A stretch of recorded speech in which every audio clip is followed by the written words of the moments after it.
The age-old question of whether Jesus was married has fascinated people for centuries, and it's a topic that still sparks intense debate today.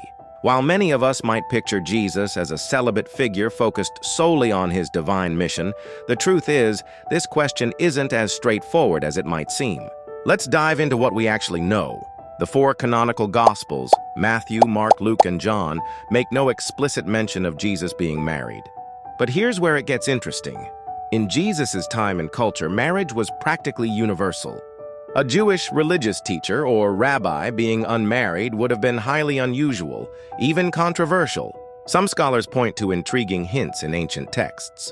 The Gospel of Philip, discovered in 1945, mentions Mary Magdalene as Jesus' companion, using a word that could mean spouse in some contexts.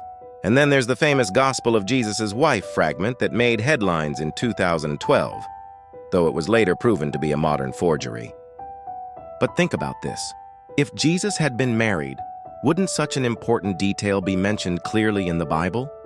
The silence on this matter in the earliest and most reliable sources about Jesus' life is quite telling.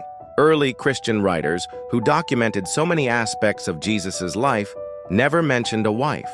What's fascinating is how this question reveals our own cultural assumptions and biases.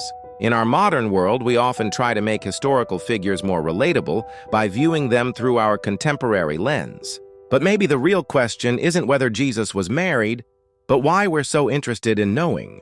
The truth is, we may never know for certain whether Jesus was married. What we do know is that his message and teachings have impacted billions of lives throughout history, regardless of his marital status.